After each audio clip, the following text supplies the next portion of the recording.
Pretty good time to get started. Welcome back to class, everybody. So let's just begin by briefly reviewing lecture last time. So hopefully you all watched some videos online that should have told you a little bit about preparing for homework 6. So in particular, I asked you all to read a algorithm paper, and your last homework assignment is going to be implementing that algorithm. And so I hope you did that because today that's going to allow you to ask questions, and it's going to allow us to sort of talk about that paper and the algorithm that you have to implement in a better way than just me having to explain it from scratch. So the other things that you learned from that video is you should have learned about special methods like the less than method, the compare method, the hash method, the representation method, which let your classes basically act as though they're built-in Python objects. So they let you do things like use them as keys in dictionaries. They let you compare them, subtract them, figure out if one is less than the other, and so forth. So that you have meaningful functions behind each one of the typical operators defined in Python. And then the last thing in that video is the pandas group by statement. So that's a really, really useful statement for processing data sets, where you need to sort of take that data and split it up into sections, and for each section do some kind of operation. So for the next homework, the special methods might be useful. The pandas group by is just generally useful. So that's why I included it in there. So the plan for today is to first go over homework 5. So that was the homework assignment where you had to essentially implement a version of Google Maps where you just have to route from one location to the other. So we'll take a look at my solution to that, and we'll take some discussion from you in terms of what you thought about that homework assignment. And then we'll discuss homework 6. So for homework 6, technically you have about a week and a half to do it. But really you have only two things due between now and the end of the semester, which is homework 6 and your final project. Now some of you have your final project presentations very soon, in just a couple of weeks. So that means that you should be working very hard on those final projects to make great presentations when you start doing those presentations. And as such, you can push doing homework 6 back until towards the later parts of the semester. For those of you that have your presentations later in the semester, I really encourage you to start program 6 or homework 6 right away and get it done as quickly as possible, so that way you can just focus on your projects after that. So we'll discuss homework 6 and take your questions on the paper and look at the homework overall.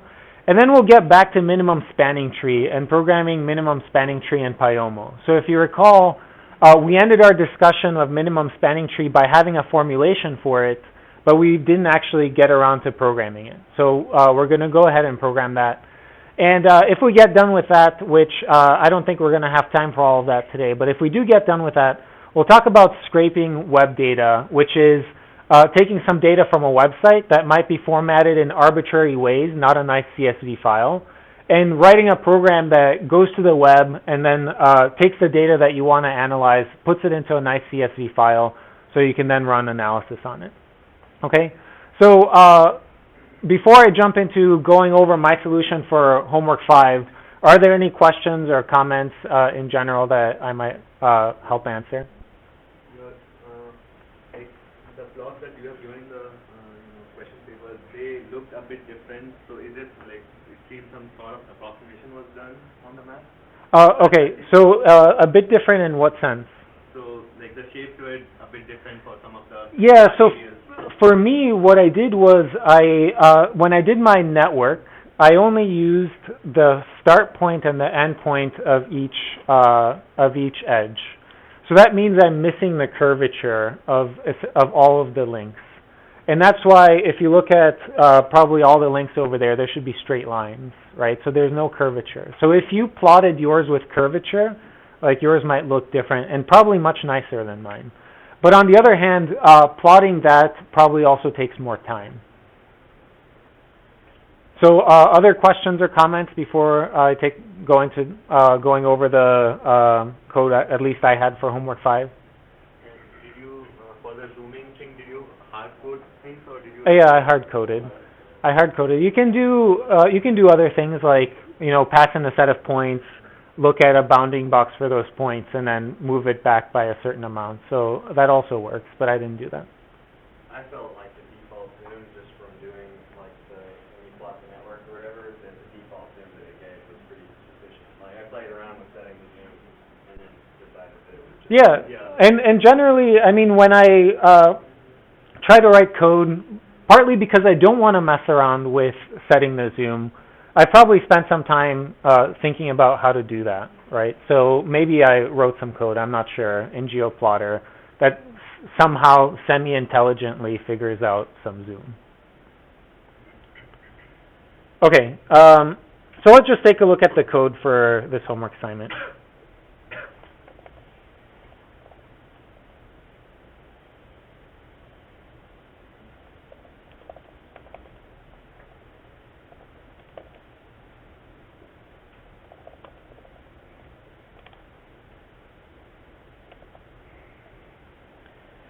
Okay, so let's just read through this the way that we usually do. So here I'm importing pandas, networkx, SciPy, typical modules that we work with. But then over the course of writing several programs, I've built up a library of code that I tend to reuse from one project to the next, right? So this is referring to various pieces of code that I have in my sort of like development library. And you might have some of this over time as well, right? So as you do project after project, there might be useful bits that you can reuse from one project to another. So here I have one piece of my code library that just has to do with geographic utilities, right? So for example, in this homework assignment, you may have had to implement great circle distance between two lat longs, right? So I find that great circle distance comes up over and over again. So I probably wrote a function to compute great circle distance once, put it in that library, and then whenever I need it for some other project, I just call great circle distance from there instead of re-implementing it again. And it's something that you might consider doing with your code as well. So the next bit of code is again something that I tend to reuse over and over again, which is when you have a long-running Python program, like let's say that there's some for loop that's going over many elements, you might want to get an idea of how long your program will take to complete, right? So I wrote basically a module that takes timing information for every time that you're through the for loop and uses that timing information to project how long the entire for loop is going to take. And it just prints out, you know, this is the time I've spent in the for loop so far, this is the expected ending time. And I use it quite often if I'm writing some program that might take hours to complete. Like let's say it might take 10 hours to complete. But if you don't have any output, or if you don't print out what the completion time is, when you first start running that program, you don't know if it's 10 hours or 30 days, right? And for 10 hours, you might be willing to wait, just go home, like have some coffee, whatever. But for 30 days, you're probably not willing to wait. And so having a module like this is useful. So I wrote one, but there's also probably 3 or 4 of these online. They're usually called something like progress bar or something like that. And they all work roughly the same way, okay? So that's what that one does. So the next module is something also incredibly useful that we haven't talked very much before, which is the logging module. So when you are debugging your programs, you probably do one of 2 things. So one of the things that you might be doing is using the debugger, right? So you do %debug, it drops you into a function, you can print some stuff out. But another thing that you might be doing is putting some print statements into your code, right? So you might be in the middle of some functions like printing out the value of some variable or something like that. And what logging does is it lets you have those print statements, but it lets you turn them on and off easily all at once, okay? So the basic idea is this. You have a basic logging level, which is a number between 1 and 10. And debug is something like 8, but it's like a built-in number. And these words just correspond to an integer, like 8, okay?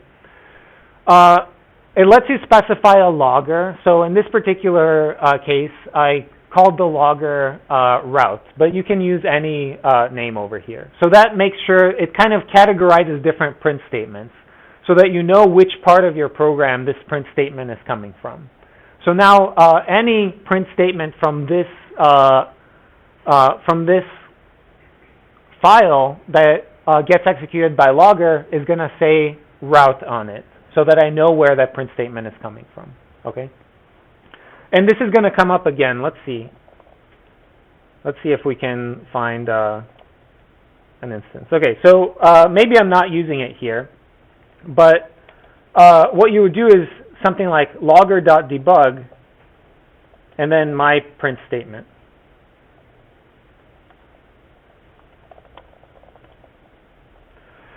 So what that does is it prints out this only if the logging level is debug or greater.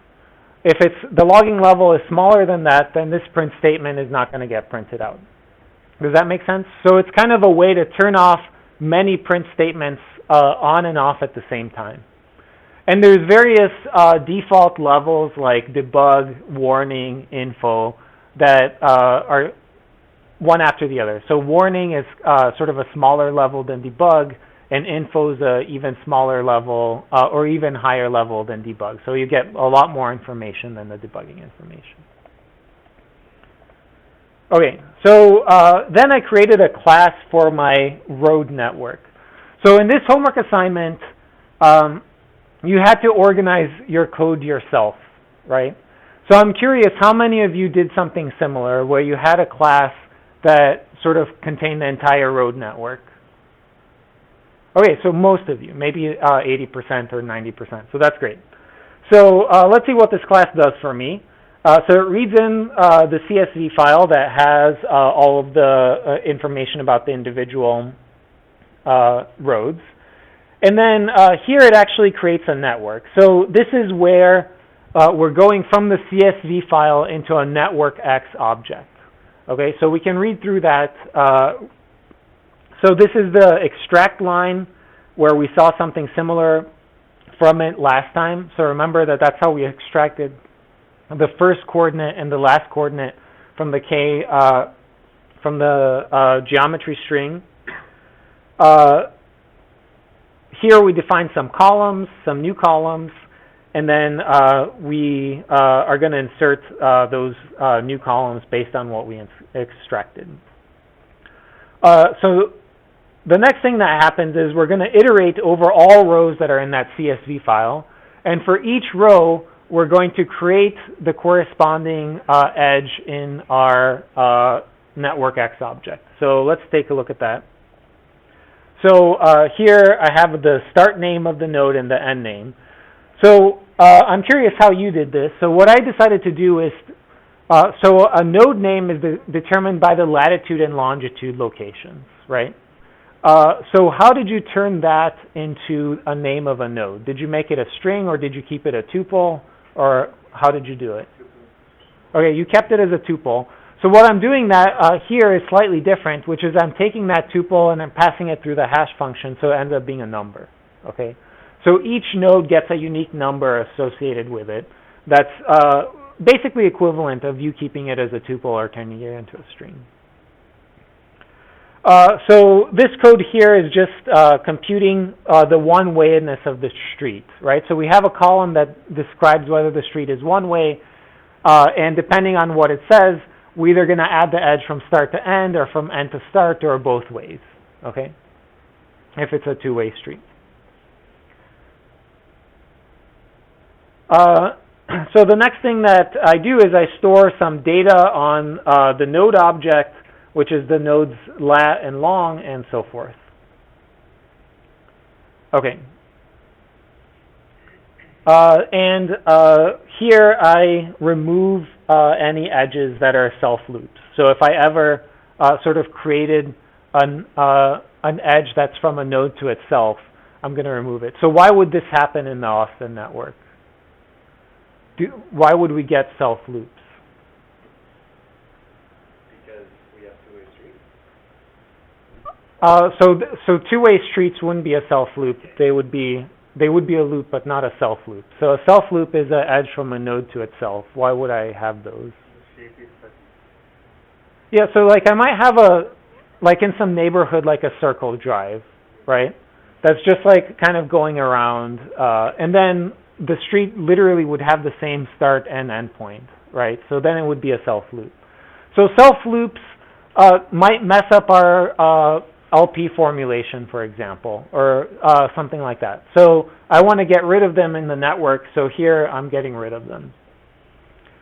And then I'm adding some information for plotting. So I saw some posts on the Canvas website where you guys were asking each other how to use the node styles and edge styles. So those are fantastic, by the way. Like, and that's exactly how I encourage you to ask questions and answer to each other. But so the way that those things are meant to be done is they're just dictionaries that you just drop onto the network X object, right? You don't need some extra function to create them. So here I'm just creating a node styles dictionary that's empty, an edge styles dictionary that's empty. And then in those node styles and edge styles dictionaries, I'm creating a default style for the nodes and a default style for the edges. So the default style for the nodes makes sure that the size of the marker is 0, right? So they're not going to show up by default, and their color is blue. And the edge style, this is the default line width and then the color, right? So that's how we can change the default styles of the edges and the nodes. Okay, so let's see. So one of you or somebody asked me about how I found the closest node to a particular lat-long location. So let's see what I'm doing here. It looks like I did do this in a vectorized format, right? So I'm using my great circle distance function that I implemented some long time ago. I pass in a lat-long, and then I pass in an array of lat-longs, right, which is for all the nodes in my network. And then I'm finding the minimum index of that distance, and that's going to be the closest node. And so that's what, and then I return that node, right? So I return the pandas data frame row that corresponds to that node. Make sense? So did you do it in a different way, just out of curiosity? Mine wasn't vectorized, so I had to go through a flow. Okay, so did this function take a really long time for you? Okay, so if it was sufficiently fast, then that's fine, no problem. Okay, so then is a function to get the shortest path using network X, and that should be relatively easy, right? So how does that work? Pass in the network object, the start node, the destination node, and then what we're going to use for distance on each edge. And what we're going to use there is the time column in the pandas data frame, right? So how long does it take to traverse that street in terms of time? So why didn't I use distance? Say again? Oh, I mean, it was given in the question, but if you're Google Maps, why don't you use distance? Why do you use time? Traffic is one question. Speed limit's another question, right? So just the same distance doesn't mean that it's going to be like the shortest route. And usually when people think of shortest, they think in terms of time, right? Not in terms of distance. Okay, so the next function is to get the shortest path using Cplex, and that means doing our Pyomo model. So I have a question for you here. How many of you essentially like just cut paste the shortest path code that we wrote in class? Fantastic. That's what you should have done, right? So once you've written code for something, like it's probably not worth it to like re-implement it and re-debug it, right? I mean, here it may have been useful because it gives you a chance to learn Pyomo. It gives you a chance to play with the sets and constraints and so forth. But that's what I did. I cut paste our code from class. But there were a few things that we have to change, right? So in particular, what I had to change was the way that I'm initializing the two sets. Because previously there were pandas data frames, but now they're going to come from the network nodes and the network edges. Some other things we had to change was the way that we're getting the CIJs, right? So previously we got them from a pandas data frame. Yeah? Is there a specific Oh, it's just in case I want to print things out. So it's very hard for me to find out like a particular edge that I'm looking for if things aren't sorted. So I just created in a sorted way so that if I do model.display, things are going to get printed in a sorted order. And what exactly are your nodes? Like, are they lat long? So my nodes are just hashes, but you know, if you had lat longs, like they would be lat longs. Exactly. Okay, so this was another thing that we had to change. So the Cij is going to be the time piece of data on a particular edge. So the way that we get that is by looking net.edge, that particular edge start and edge end, and then the time variable for that. And we're going to iterate over everything in the arc set. But other than that, looks exactly the same as before. So this is another thing that we had to change, which is the flow balance rule, right? So previously, on the right-hand side, we had a node imbalance, right, which was just from the data +1, 0, or -1. So I'm curious, so let me tell you how I did it, and then you can tell me how you did it. So first, some changes. The predecessors and successors, I'm getting that list of predecessor and successors directly from NetworkX, using the predecessors and successors commands, okay? But other than that, this part looks the same. So let's see what the right-hand side looks like. So start node and end node are names of nodes that got passed into this function. Okay, so they come in as parameters way at the top here, start node and end node. That's where I'm going to be looking for the shortest path between those two things. And so let's take a look at the right-hand side here. So it's 0 -1 times int n equals to start node +1 times int n equals to dest node. Okay. So let's see why this produces the right kinds of constraints that we want. So when Pyom was creating these constraints, it's iterating over the node set. So n is going to be different nodes every time that it's creating a constraint. So when the node is not the start node or the end node, what is this going to evaluate to? It's false, right? But when you turn false into an integer, it's 0. And so what I'm doing is taking -1, multiplying it by 0, so it's just going to be 0. What about here? I get +1 times 0 when n is not the start node or the end node. So this is going to be 0. So this whole expression, when n is not the start node or the end node, ends up evaluating to 0. So what if n is the start node? What's going to happen? If n is the start node, what does this evaluate to? True. When you change it to an int, it's 1. And so here we get -1, right? And here we get 0. So this whole thing evaluates to -1. And then for the destination node, this whole thing evaluates to 1, right?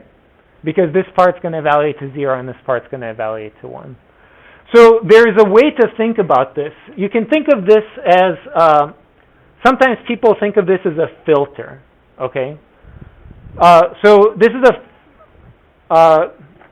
this int expression is a filter in the sense that whatever comes before the multiplication sign is only going to show up if this condition is true. Does that make sense? So same thing here. This is only going to show up if this condition is true. And so by doing these kinds of filters, you can write really quite complicated expressions in one line without having lots of if statements. Okay? So I'm curious, how did you do it? Say again? Oh, you added an imbalance. So you had a for loop at the beginning that added imbalance to all the nodes and put a -1 and a +1. So that's not unreasonable. Not unreasonable. So other ways? I just made a new column, an imbalanced column, and I just changed the two values.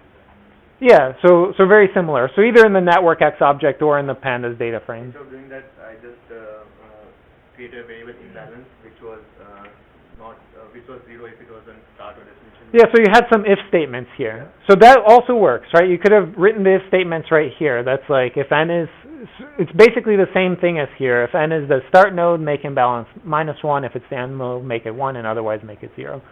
Any other ways? Yeah. I made an imbalance dictionary, and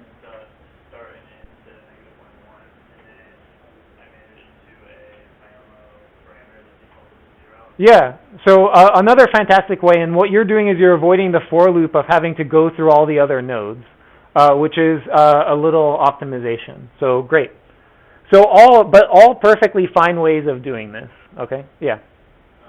In your Pyomo example code that you posted to your website, it has a for loop for building the predecessors and successors. So I got that to work in this, but it took like an hour or something. So a for loop for.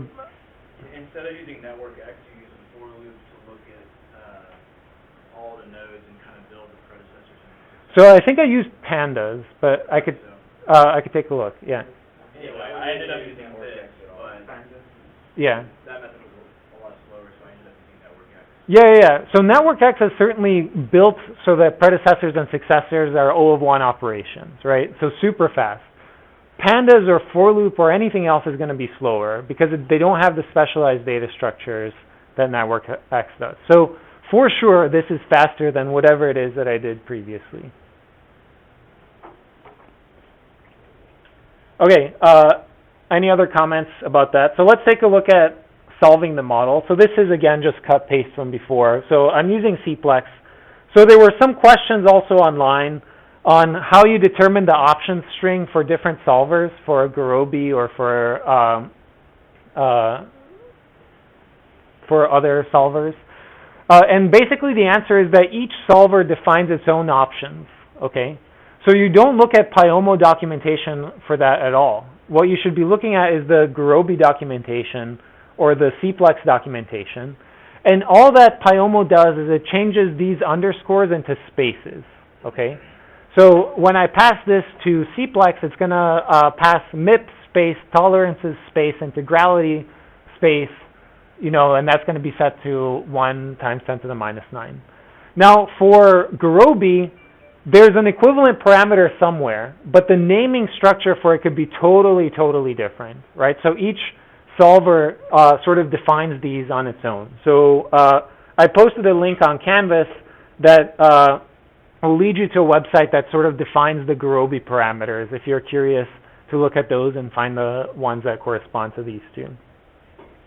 Okay, so here we solve the problem, we read in the results, and then this last part is maybe the interesting part, which is I want to have this function and the one that calls network X be entirely substitutable, right?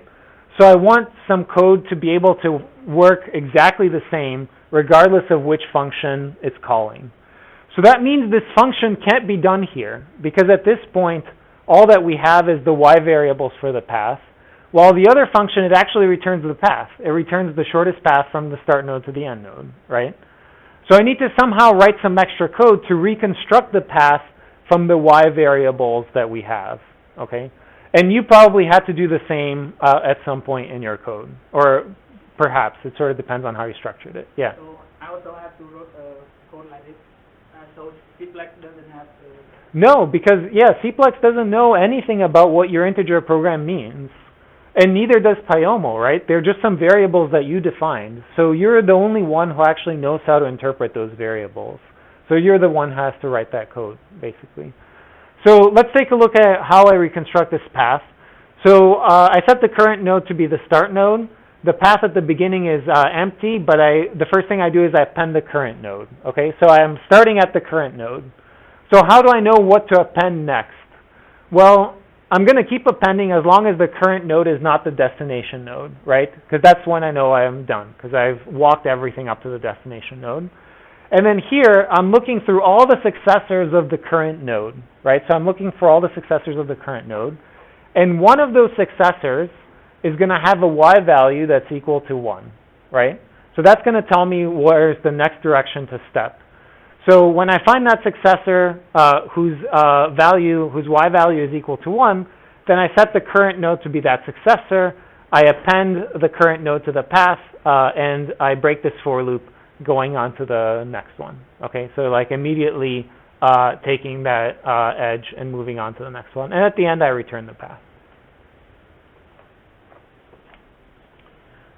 So now the two functions are entirely interchangeable. So the next few functions are just some things that I wrote to make plotting a little bit easier for me. So here it's set edges style, so you get an edge list and a particular style and maybe a style name. And all that this does is it goes through the edge styles dictionary, and for each edge in that edge list, so first it puts that style in the edge styles dictionary, and for each edge in the edge list, it sets that style name. So that way I can be plotting all the edges on a path in the same style. What is that UUID? So what that does is it creates a unique string. So if I didn't get a style name, I'm just going to create a unique string for that style, and it's just some computer-generated string that's not really human legible. And the same thing for the node styles. Okay, so here's something that might be interesting to you. So you didn't have to do this because in the addresses CSV, for each address I gave you a lat long, right? But when I was creating the homework assignment, I had to find out what the lat longs were for the Hula Hut and Rudy's and whatever the other places were. So Google has what people call an API. So it's a way for you to pass in an address, and Google Maps will do its searching, and it's going to return the best lat long location it can find for that. So again, this is something that I needed over and over again in many programming projects. So I put it into my GeoUtils library where I can pass in an address string and then use Google to return the best lat long location for that. So this was a way for me to do routing between different addresses that are maybe not in the addresses.csv as I was debugging things. Okay, and this I don't use for this homework assignment, so we can skip that. Okay, and then this code is just code to do the various things that we talked about or that the homework assignment asks you to do. So things like creating the network, starting a geoplotter, setting some node styles, and then drawing some paths. So maybe the interesting bits are here. So here we're going to go from ETC to Hula Hut. So we find that shortest path using the network X shortest path. And then here we plot it.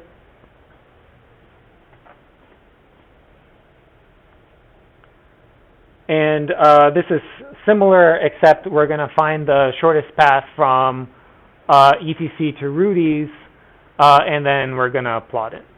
Okay? And I guess here I am actually hard coding some of the zooms. So any questions or discussion about that homework assignment? So just some questions for you. What was the hardest part of this homework assignment? Just out of curiosity. I had a lot of trouble getting the LP to work. Partly because initially I was trying to do what I saw in my Alamo example, which was to not use the network X network as the input for the LP. So I spent more time than I should have probably. Yeah. To make the nodes and edges just for anything. So that's a great point. That's a great point. And the basic, I guess, thing to learn from that is that these constants, like theCij's in the right-hand side, they're just constants, right? And in some sense, it doesn't matter where we get them from, right? So getting them from a pandas data frame is really nice if you want to like resolve the same optimization problem multiple times, right? But in this particular case, it turned out to be slightly more convenient to get them from other places. Yeah, but that's a great point. So other things that were difficult? One of the problems that I had was, my nodes were indexed using tuples, so I used tuples, and so while building the edge set, I had to figure out how to write the dimensions and how to write the, Yeah, so that's a bug in Pyomo that I've run into before. So the issue is that if nodes here is if each node is defined by a tuple, you might get an error right there, right? Because it might say that this set should be dimension 2. For node, I didn't get an error, but for edges, I had difficulty finding the correct dimensions. Okay. I split the nodes into like lat and long, and then saved it as lat long of first node and lat long of second node, and like a four tuple for that. Okay, yeah, 4 tuples are going to be hard. So you need a tuple of tuples, I think. I didn't do that. I just like broke the nodes into like not tuple of tuple, just like one tuple of. I see. Yeah. So I understand. I understand that and why you're having troubles there. So other things that were difficult. Yeah. I mean, I had a little hard time figuring out, like, in the previous assignment, we gave a shape file as input to the geoplotter, right? Yep.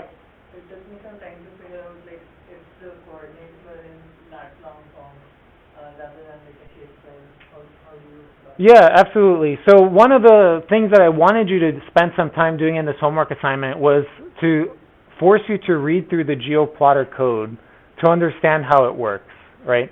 So that's kind of a key skill that you have to be a reasonable programmer inside of some other company, because your code is always going to be interacting with other people's code, and they're not going to always be there to explain like how it works. So being able to read through that code to sort of get an idea of how it works is important. So I mean, I managed to get away with using like draw line function instead of like the draw net. That's also okay. So you plotted everything with draw lines. Yeah. Like the downside for that is that you're basically re-implementing stuff that's already in GeoPlotter, right? So No, I mean, I just used the geoplotter draw line function. oh, okay. But still, so GeoPlotter has this draw network function that's like much more complicated than draw lines, Yeah. right? So it does like node styles, edge styles, and all this stuff. And essentially, you had to re-implement that. And in fact, I think the GeoPlotter draw network function does call draw lines within it, right? And so you are re-implementing that. And so in general, it's something that like you'd want to avoid. So for a homework assignment, nobody cares. Perfectly fine, right? But like in a company setting, it's probably not a great idea. Like imagine, that your neighbor next to you like implemented this code, and like you have to use it now, and you start re-implementing it. They're probably, I'm not sure you know. whether I re-implemented it or not, because the two arguments that it needed was like the color of the lines and line Yeah, width, which so was that's not already a much. part of draw line. Yeah. Okay. So point taken. But other comments? I don't know if I saw you do this, but something I did sort of to this point was once I got the shortest path out, I wrote a function to make a new network out of the shortest path output, and then that made it really easy to draw that network on top of my. Oh yeah. That's also a perfectly fine way to draw it. No, nothing wrong with that. Yeah. I had an error at one point. When you read in all the street data, there are multiple edges from one intersection to another, and when you index it all, you get duplicate indices. Mm. When you try and make edges from that, it'll return multiple weights of the same edge.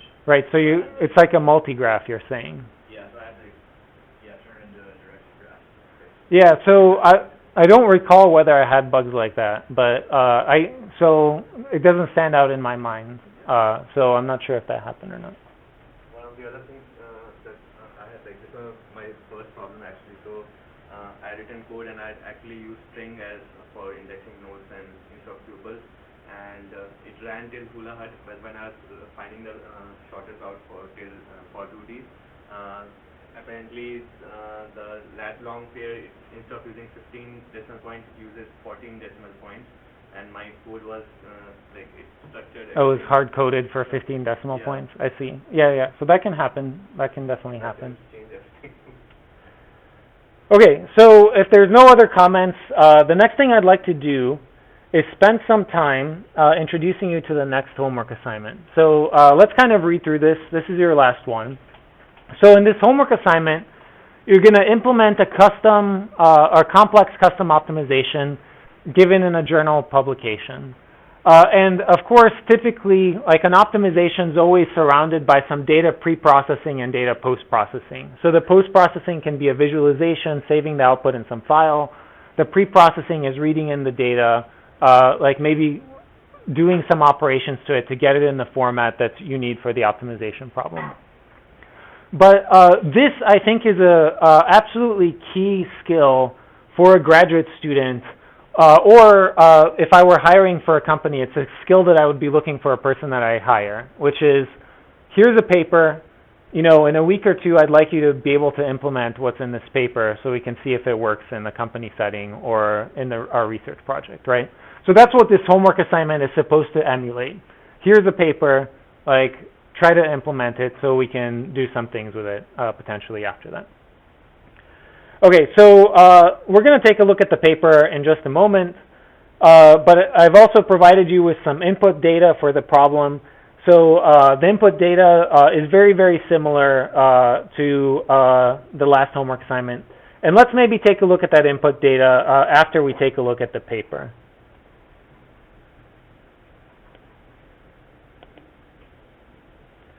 Okay, so this is the paper.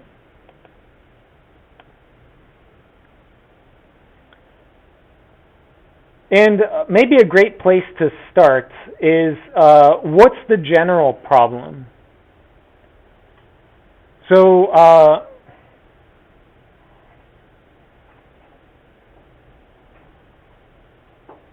yeah, so can somebody explain what the elementary shortest path problem with resource constraints actually is? With elementary paths, we cannot use the same vertex more than once. Yeah, I can't repeat a vertex. That's what an elementary path is. Like, I can't repeat. And so what does it mean that I have resource constraints? Something like, capacity constraints or time windows. For example, if you're like Amazon is doing deliveries and also they might have you have to deliver within these time frames.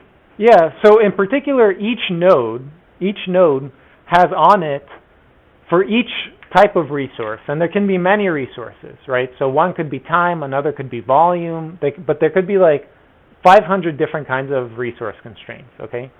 So for each resource constraint, each node has a low value and a high value.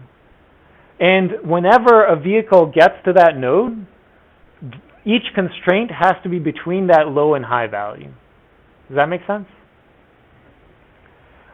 In addition, each arc has associated with it, so each arc, so L is the number of resources, and Dijl is the consumption of resource L along arc Ij. Does that make sense? So when I move across an arc, I'm definitely, for example, going to be consuming some time. Right? So maybe not volume, but certainly time. Okay? And so the goal is to figure out how to move from a specified start location to a specified end location with the minimum cost, but also satisfying all the resource constraints along the way. All right, so whenever I traverse an arc, I'm going to consume things, and whenever I arrive at a node, I have to be between the lower bound and the upper bound for that node. So here's, for example, where they describe that each node I has a lower bound for each constraint AI and an upper bound for each constraint BI. Okay. And so if we take a look at the data in the that we're going to get for each location in our data set, we're going to get a loading time, the value of loading in that location, the volume, the time window start, and the time window end. Okay. So can somebody describe what the problem is that we actually want to solve? So we know what the abstract resource constrained shortest path problem is, but how is that going to get turned into a real world problem for us in homework 6?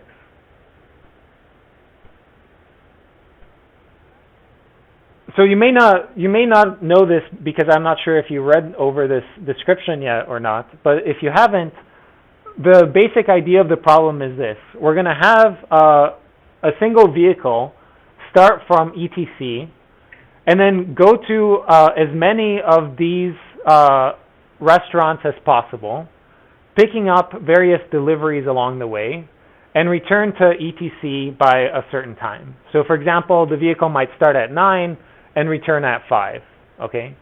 And each restaurant has a time window when the vehicle can arrive there. Like you can only come between 1 and 5, or 1 and 3, or between 11 and 12, something like that. And when you go to a restaurant, you're going to consume some volume of that vehicle. So maybe that vehicle is dropping things off or picking things up. You can think of it as maybe dropping off some beer, let's say. So it goes to a location, it's going to drop off some beer, and so it consumes some of the volume of the vehicle, right? And then the final thing is that each location is going to have a value associated with it. So for example, Hula Hut might be willing to pay you $10 per beer, but some other place like Rudy's might only be willing to pay you $1, right? So the question is, which of these restaurants should we go to maximize the amount of profit that this vehicle is going to collect over the day? Does that make sense? Okay, so help me turn this into a resource constraint problem. So what are the resources here?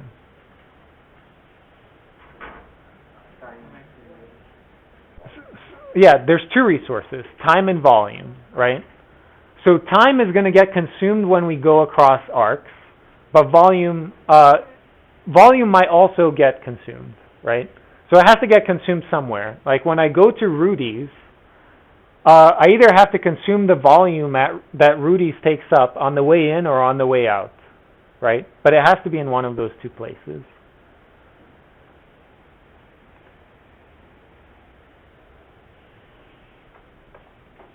And then the other part of the resource constraint problem is this objective function. So here it's minimize cost, but how are we going to turn that into ours, maximize the revenue that this vehicle is going to earn?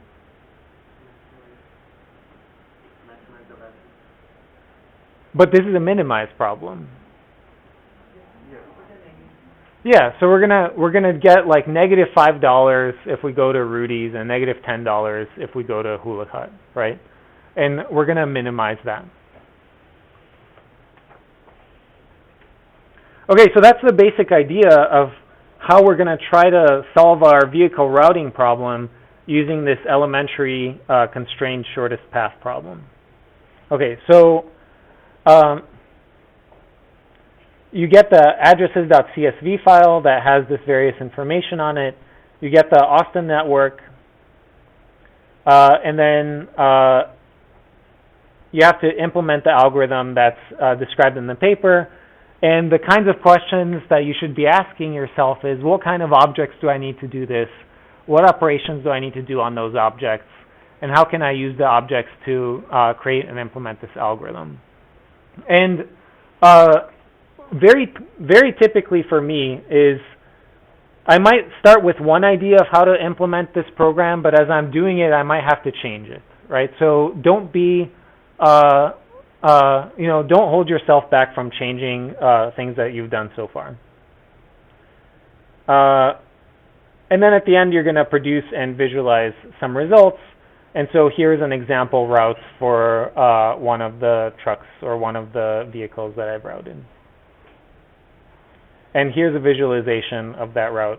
And you might want to visualize things like this also. So this is a little bit more complicated visualization than the one you did for the previous assignment, because in addition to knowing the locations, we want to know what order they're in, right? So first we're going to start at ETC, and then we're going to spend some time here and so forth, okay? And it turns it's advantageous to drive all the way up to there, then go to Hopdoddy, home slice, and so forth. Okay, so so those are the kinds of outputs that your program should have. And so those are the typical instructions in terms of what to turn in for the homework assignment. Okay, so before I move on to other things, so what I've done typically so far is when I introduce a homework assignment like this, I'll sort of spend some time describing to you what the steps are in the algorithm and so forth. But this time, instead of having me sort of give you a lecture on the algorithm on how to understand it, I'd like you to ask me questions based on your reading and understanding of the paper. So how many of you read the paper or took a look at it before coming to class? So very few, only 2 or 3 of you, right? Okay, so do the 2 or 3 of you that read it have any questions? Yeah. So I haven't completed it, but I have gone through some of it, and one question I had was in the formulation itself. So there might be a possibility, like for example, if we are considering time as a resource and you arrive early, how is that incorporated in the formulation? Okay, so my answer is that for this assignment, you're not going to have to implement that formulation at all. Okay, so we're not going to do an integer program. We're not going to call Cplex. We're not going to use Pyomo. Like, this algorithm is a totally different kind of optimization algorithm. So it's all about defining certain labels and then pushing those labels around the network. So instead of focusing on the formulation, I would focus on the rest of the paper, which describes the labels, what they are, and how to move them around the network to actually solve the problem. So other questions from those of you that read the paper? Yeah.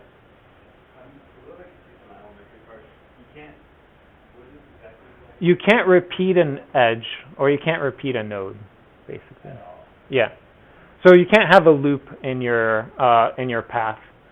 So here's an example of a path that's not elementary, because that node got repeated twice, right? So if I'm starting here, I go to that node once, and then I go to it again. So you can't go to a node twice. Say again? So, fantastic question. So how are we going to get our vehicle to come back to ETC? So we are going to solve an elementary shortest path problem. We want the vehicle to come back to ETC, but it has to be an elementary shortest path problem. So I can't actually come back to ETC. Why is that? Which? Do not. Oh, because it removes a lot of potential paths. Okay, so there's a lot fewer paths that don't repeat nodes than there are paths that do repeat nodes. Does that make sense? And also, if I repeat a node, I might sort of I might pick up from Hula Hut twice and get $10 from it each time. Does that make sense? Okay, so it's not like an optimality thing for practice. It's both. It's a part of a definition of the problem, but it also makes sense in terms of real world interpretation. I don't want to go to Hula Hut twice because I don't want to pick up or like drop off beer in Hula Hut twice in the same day. Does that make sense? Is it only Hula Hut? I mean, like if we are doing like an out and back, we're in path.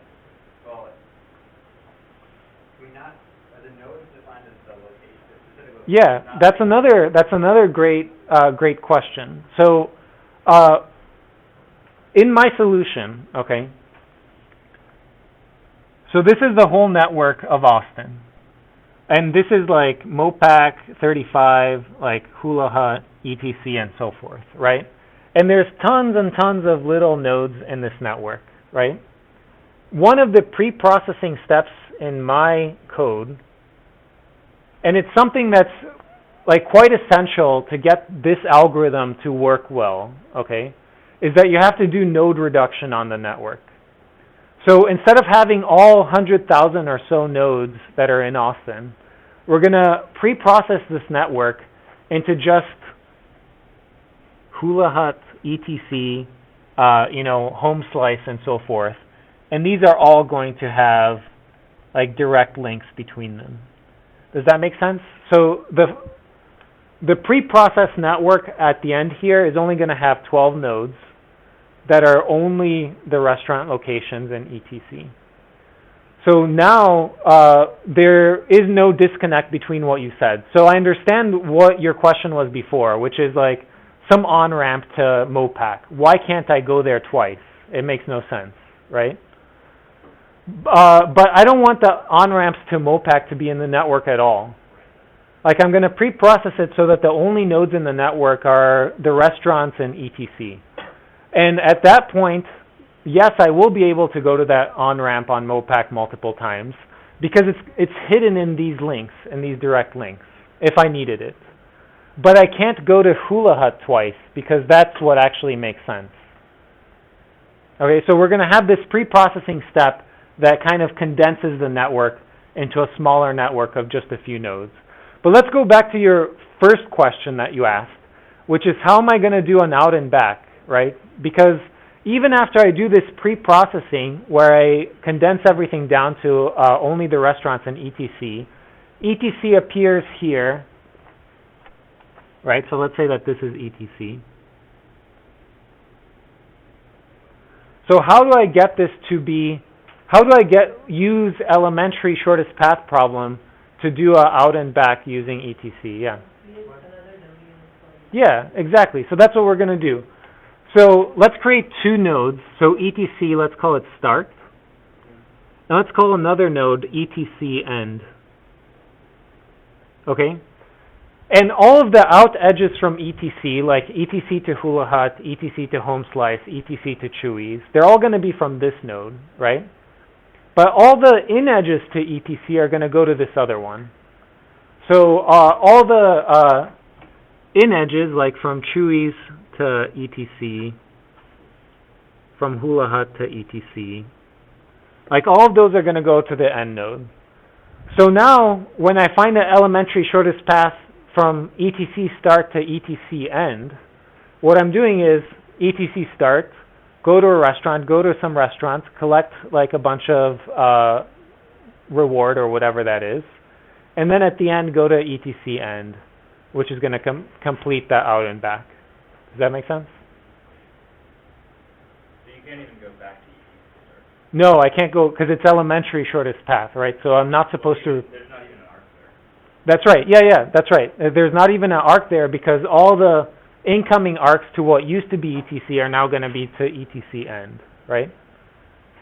So, in the pre-processing, are you finding shortest paths between these? Oh yeah, absolutely, right? So the way you're making your new arcs is by finding the shortest. Yeah, exactly. So we're going to use homework 5 as a building block for your pre-processing step of homework 6, Okay. right?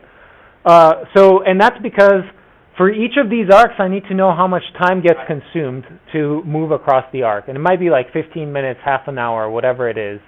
And the only way I'm going to know that is by finding a shortest path in the original big network. Okay, other questions about the problem or the algorithm from the 3 people that actually took a look at the paper? But if we just take the shortest path, then the shortest path might not be elementary, right? No, but we don't care that the vehicle doesn't repeat a street. What we care about is that it doesn't go to the same restaurant twice. So it's perfectly fine if it, takes the shortest path here and then there's some overlap of streets to go to the next one, right? No problem there. What I care about is that I'm not visiting Home Slice or Hula Hut twice. Well, and it's not the shortest path. I mean, it's shortest path between every point, right? So isn't the network basically what you end up with is the shortest path between every single point? Yeah, between every pair of restaurants, right? Yeah, Okay. That's right. That's right. Okay, other questions? Okay, if there's no other questions, I suggest the following. Read this paper and come on Thursday with lots of questions because this is not a simple algorithm, right? And as I said, I'm not going to kind of sit and lecture about it. Like the questions that you asked today were great and I think are probably quite helpful in understanding the problem overall. So please come back with even more questions in terms of this paper on Thursday. And for now, let's go back to taking a look at implementing minimum spanning tree, okay? And let's just quickly remember what the issues were there and where we were. So for minimum spanning tree, we had a graph with certain edge weights. So there was a Cij for each edge. And we had introduced some variables that were either 0 or 1 that say, do we include edge ij in our spanning tree or not? So the objective function was relatively straightforward, that we want to minimize the sum ofCij's times Yij's. But what was hard was how do we describe that the Y's should create a spanning tree, okay? And you guys came up with some great suggestions. So one of the suggestions is that the sum of the Y's has to be n minus 1. And that's because if I have more than n minus 1, that means I have to have a loop somewhere. And if I have less than n minus 1, that means some node is disconnected. But this is not enough. It turned out that the sum of the y's being equal to n minus 1 was not enough because I could have a loop somewhere and some node disconnected. And so that's why we had to introduce a bunch of these other constraints that look at every subset of the nodes and make sure that the sum of the y's for that subset of nodes is less than or equal to the size of the subset minus 1. Okay? And this is actually enough to describe a spanning tree. But there was a problem here, and can somebody remind us what the problem was? So why wasn't it this sufficient, and then we just go and we program it in Pyomo and we're done? That has like a lot of options. Yeah. So if I have something like 20 nodes, I have to do 2 to the 20th constraints. And my program's never even going to finish creating the problem, let alone passing it to Cplex, right? It's going to take up all my disk space to communicate this to Cplex. And so what we're going to do is we're going to generate constraints one at a time. So imagine that we solve this maybe without any of these constraints. We get a solution that has some loops somewhere, and we're going to use those loops to introduce some of these constraints. Okay, so let's try to implement that in Pyomo.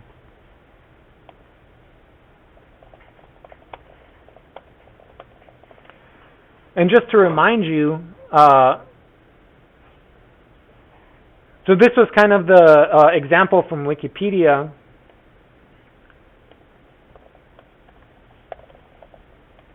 And that example directly corresponds to the data that we have here in this CSV file.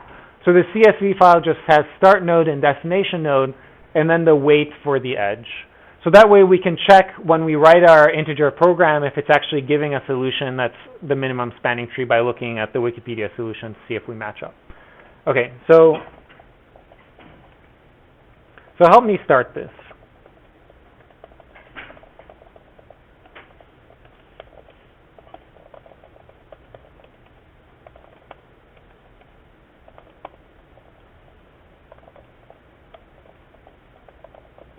So these are pretty typical lines.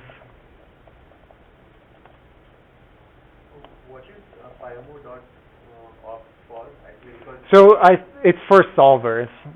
So we use it for creating the solver. yeah, so I didn't import this and I still use the solver and so that's what So it might automatically get imported if you import Pyomo. So that's also possible. But this is where we use it to actually create the solver. Okay, so this is pretty standard. So help me start the rest of this. So what's the next things I need to do? Yeah.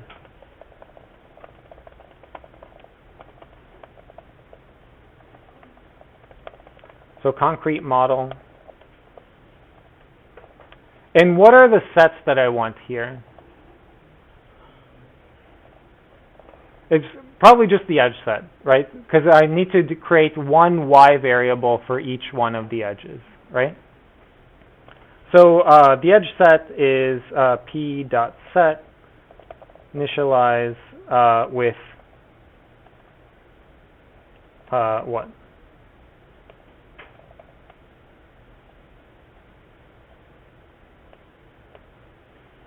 So let me comment this out for a second.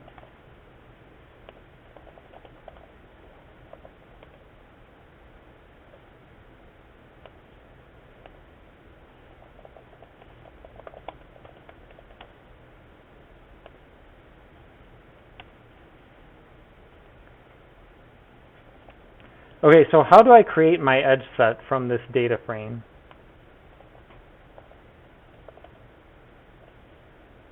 So maybe you remember this, or I'm not sure if you do, but we set the index, which sort of created a new index for all the rows and the columns, right? So here we're going to set an index from start node and dest node, and in place equals true. What does that do again? I've seen it. So it changed the way that the data frame was indexed. So here, the index, yeah, in place means that instead of creating a new one, I want to do it to this one. Oh, okay. Okay, so that's why I didn't have to set an equal sign or something like that. Okay. Okay, so now if I do index unique, it returns to me all of the edges in the graph. Okay, so we can copy these few lines into our file.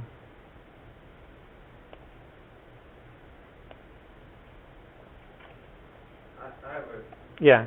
general coding question. Sometimes when I'm importing a module that I've written and I make a change to it and I'm in IPython, I have to exit IPython and get back into it if I've made any Okay. changes. Yeah. Is there a smarter way to do that?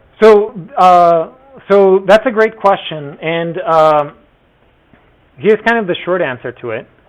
So if I do run-i mst.py, the only thing this is going to do is going to force Python to read the code in mst.py again. Right. Okay. But anything that gets imported from mst.py, so let's say that from mst, here I do import sgd, okay? And sgd is some other file that I wrote. And then between running it the first time and the second time, I changed sgd. Right. So sgd doesn't actually get re-imported. Right. It doesn't get reread. Right. So that's when you have to log out of IPython and log back in. Right. If you want to avoid logging out and logging back in, there's a command called reload. Okay. So you have to actually do sgd equals reload sgd. Oh, that's how you write it too, because it didn't work when I just said reload. No, yeah. So Okay, got it. reload actually returns the new module after getting read, Okay. and here you want to like overwrite the old import. Cool. Thank you. You had some suggested that sometimes you should import things inside some methods instead of directly importing it. So like for example in the initialization method. So I did try that sometimes, and when I imported certain modules in the initialization method of a class, it doesn't I am not able to use in other methods in the class. Oh yeah, absolutely, because that import is local to that method. And once that method gets executed, all the local variables are gone. You can't refer to them anymore. But since I've imported it, it should be in the memory, right? So it is in memory, but if you re-import it, Python's not going to read it again, but you can't refer to it because it's not in the namespace, right? So if you want to refer to it, it has to be over here, and that's the namespace of the whole file. But if you do it inside of a function, it's only in the namespace of that function.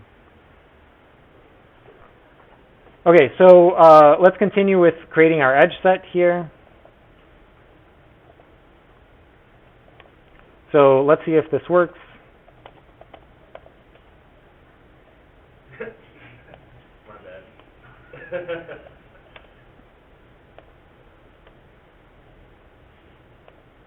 So this has dimension 1, so let's say dimension is 2. So this was kind of a problem that some of you may have run into. Okay, so if I pretty print things, I have a set declaration. So what's the next thing I need to do?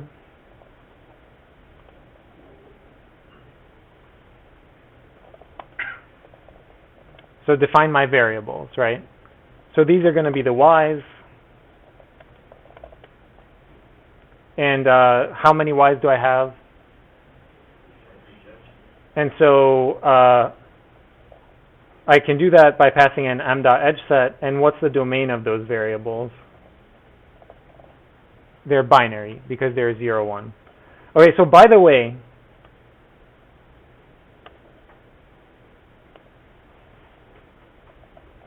so it's not variable, it's var.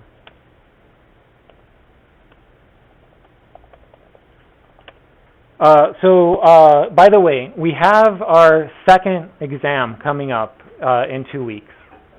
For a fact, the second exam is going to be an integer program with some data that you have to implement in an hour and then print out solutions to it, okay? So that means things like I'm doing right now should be very fast for you, I hope. And you can practice by trying to re-implement facility location, by trying to re-implement this minimum spanning tree or any of the other examples that we've had in class, okay?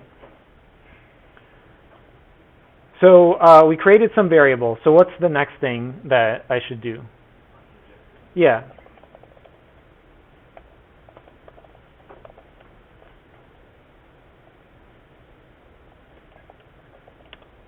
Okay, so what does this objective look like?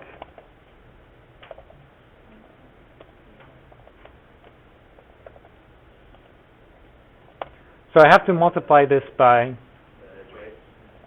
yeah. And what were they called in the CSV file? Let's take a look. They were called distance.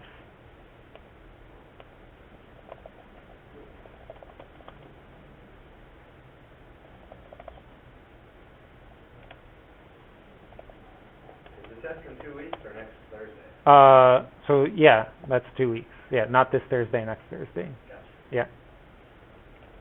Because we're going to start presentations after that. Yeah. So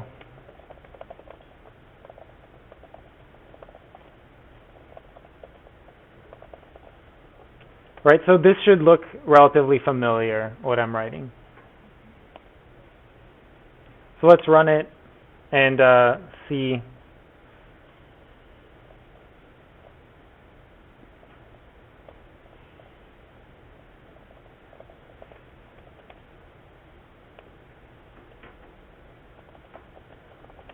What happened. So hopefully this is correct, so let's just quickly double check. So I'm multiplying 5 times YCF, and 5 is the cost for CF, right? So here's an example of where I might want to sort things, right? So as you can see, the Y's here are coming in just a completely arbitrary order, right? And so by adding a couple of sorts, I can make this print statement be much nicer and easier for me to read by having all the edges that come out of A be first, all the edges that come out of B, and so forth, right? We're not going to do it right now, but we could do it by just adding some sort statements to the set before we create the Pyomo set, and maybe to the pandas data frame. Okay, so what's the next thing that I want to do?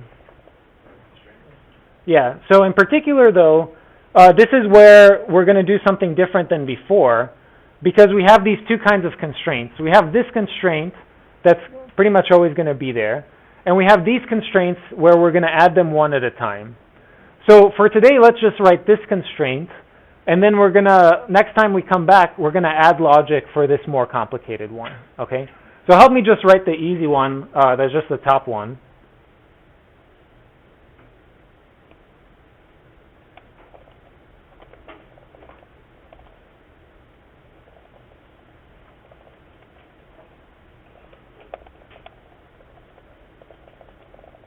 Okay, so how many parameters should this constraint take? Yeah, just the model, right? Nothing else. And then what does it return?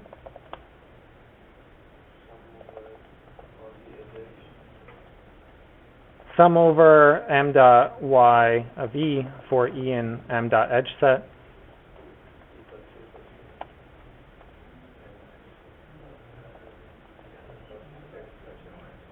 So I actually need the number of nodes, right? So I need the number of nodes, not the number of edges. So how am I going to get the number of nodes?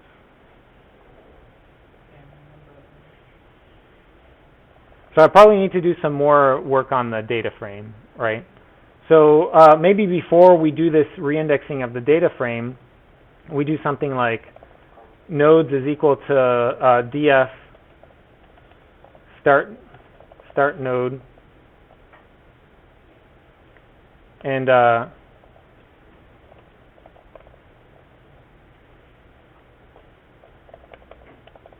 so if you do reindex,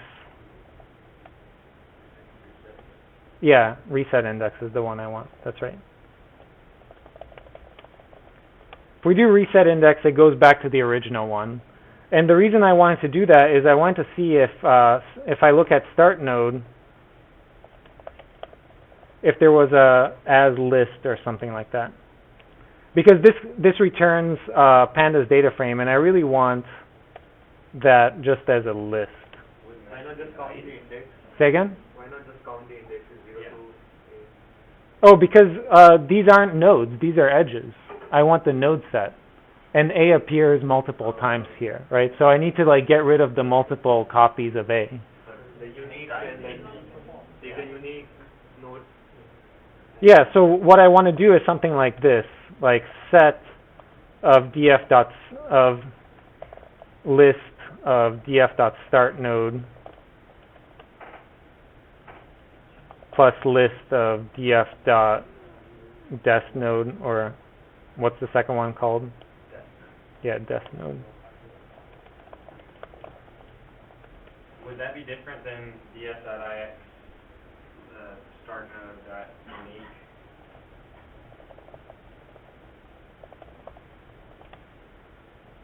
But what about end node?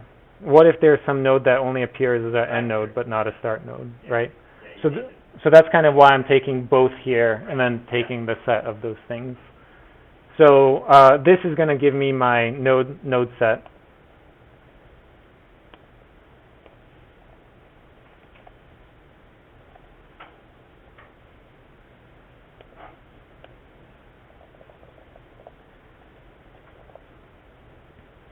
And so here I should be able to do length of node set minus 1. And then we can just add that constraint.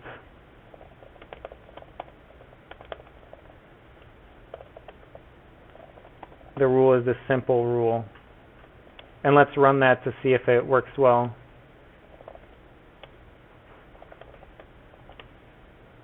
And that's our one constraint declaration. So let's read it over. It looks like it's summing all the y's, and that should be less than 5. And how many? Yeah, so we have 6 nodes, so it seems like we're doing it right. Okay? So let's pick up from here next time. Thank you very much for listening, and I'll see you all on Thursday. Please read the paper on constraint shortest paths and come back with questions. Between the exam and the presentations, we don't have very much time to actually discuss that paper. And the only way that that's going to be useful is if you guys bring in questions for it. So thanks a lot. See you next week.